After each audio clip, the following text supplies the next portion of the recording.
اردو کمار بھارتی 10ویں جماعت سبق نمبر 9 دسترخوان مصنف وزیر آغا صنف انشائیہ درسی کتاب صفحہ نمبر 47 عزیز طلبہ، آج ہم وزیر آغا کا تحریر کردہ انشائیہ بعنوان دسترخوان کے بقیہ حصے کا مطالعہ کریں گے۔ اس سے قبل ہم صنف انشائیے کا مختصراً تعارف اور مصنف وزیر آغا کے متعلق معلومات حاصل کر چکے ہیں۔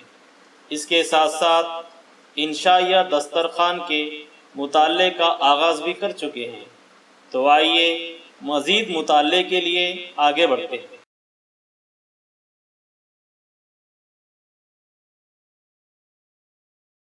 مجھے یاد ہے جب بڑی خالہ کھانا تقسیم کر رہی ہوتی تو ہماری حریص آنکھیں ہانڈی میں ڈوئی کے غوطے لگانے اور پھر وہاں سے برآمد ہو کر ہمارے کسی سنگی ساتھی کی رکابی میں اترنے کے عمل کو ہمیشہ شک کی نظروں سے دیکھتی۔ اگر کسی رکابی میں نسبتاً بڑی بوٹی چلی جاتی تو بس قیامت ہی آ جاتی۔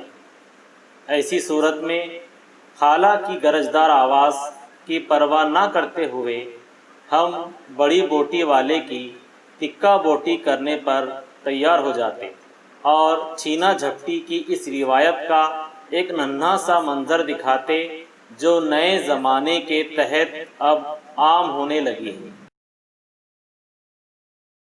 اس زمانے میں کبھی کبھار ایک انگریز افسر بھی والد صاحب سے گھوڑے خریدنے آ جاتا۔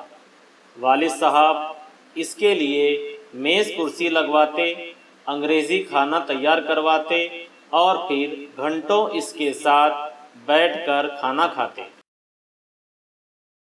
ہمیں اس سے بہت ڈر لگتا تھا، اس لیے ہم اکثر کھڑکی کی جالی کے ساتھ چہرہ لگا کر اسے کھانا کھاتے ہوئے دیکھتے اور حیران ہوتے کہ صاحب بہادر کھانا کھا رہا ہے یا آپریشن کر رہا ہے۔ وہ اپنی پلیٹ میں ایک ابلا ہوا آلو لے کر بیٹھ جاتا اور پھر چھریوں اور کانٹوں سے گھنٹوں اس کے پرخچے اڑاتا رہتا۔ یوں لگتا ہے جیسے وہ میدان جنگ میں کھڑا ہے، آلو اس کا دشمن ہے جسے وہ اپنے اسلحے کی مدد سے زیر کرنے میں مصروف ہے۔ وہ جو کھانے کے معاملے میں رواداری، مفاہمت اور لطف اندوزی کا رویہ ہوتا ہے، اس انگریز افسر میں مجھے قطعاً نظر نہ آیا۔ سچی بات یہ ہے کہ دسترخوان پر بیٹھ کر کھانا کھانے کی روایت ہمارا عزیز ترین ثقافتی ورثہ تھا۔ اب یہ روایت اول تو کہیں نظر ہی نہیں آتی اور کہیں نظر آ جائے تو مارے شرمندگی کے فی الفور خود میں سمٹ جاتی ہے۔ حالانکہ اس میں شرمندہ ہونے کی قطعاً کوئی بات نہیں، بلکہ میں کہوں گا کہ دسترخوان پر بیٹھنا ایک تہذیبی اقدام ہے، جبکہ کھڑے ہو کر کھانا ایک نیم وحشی عمل ہے۔ مثلاً یہی دیکھیے کہ جب آپ دسترخوان پر بیٹھتے ہیں تو دائیں بائیں یا سامنے بیٹھے ہوئے شخص سے آپ کے برادرانہ مراسم فی الفور استوار ہو جاتے ہیں۔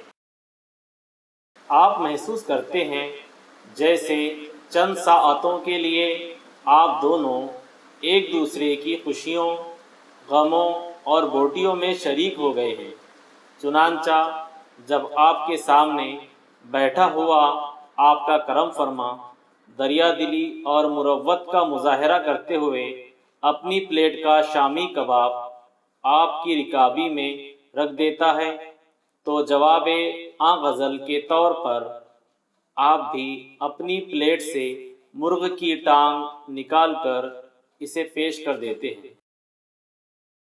اس کے بعد کھانا کھانے کے دوران لین دین کی وہ خوشگوار فضا از خود قائم ہو جاتی ہے جو ہماری ہزاروں برس کی تہذیب کا مظہر ہیں، ایک لہجے کے لیے بھی یہ خطرہ محسوس نہیں ہوتا کہ سامنے بیٹھا ہوا شخص آپ کا مد مقابل ہے، اور اگر آپ کی ذرا بھی آنکھ جھپکی تو وہ آپ کی پلیٹ پر ہاتھ صاف کر جائے گا۔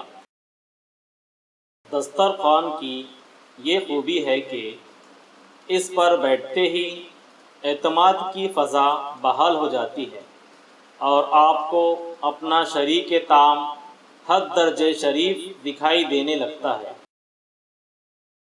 دوسری طرف کسی بھی بوفے ضیافت کا تصور کیجیے تو آپ کو نفسا نفسی اور چھینا جھپٹی کی فضا کا احساس ہوگا، اور ڈارون کا جہد للبقاء کا نظریہ بالکل سچا اور برحق نظر آئے گا۔ دسترخوان کی ایک خوبی اس کی خود کفالت ہے۔ جب آپ دسترخوان پر بیٹھتے ہیں تو اس یقین کے ساتھ کہ جملہ ضروریات کو بے طلب پورا کر دیا گیا ہے، چنانچہ آپ دیکھتے ہیں کہ سامنے دسترخوان پر ضرورت کی ہر چیز موجود ہے، حتیٰ کہ اچار، چٹنی اور پانی کے علاوہ قلال تک مہیا کر دیے گئے ہیں۔ دسترخوان پر بیٹھنے کے بعد اگر آپ کسی کو مدد کے لیے بلانے پر مجبور ہوں تو اس کا مطلب یہ ہے کہ یا تو میزبان نے حق میزبانی ادا نہیں کیا یا مہمان نے اپنے منصب کو نہیں پہچانا۔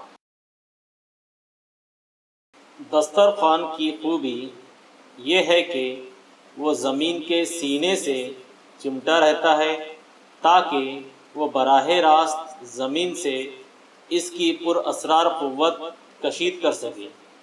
جب آپ دسترخوان پر بیٹھ کر کھانا کھاتے ہیں تو اس کی غذائیت ہزار گنا بڑھ جاتی ہے، جبکہ میز کرسی پر یا چل پھر کر کھانا کھائیں تو صاف محسوس ہوتا ہے کہ اس کھانے میں وہ برقی رو موجود نہیں جو زمین کی شریانوں سے دسترخوان کی قوسوں اور پھر وہاں سے انسان کی رگوں میں بغیر کسی رکاوٹ کے پہنچتی ہے۔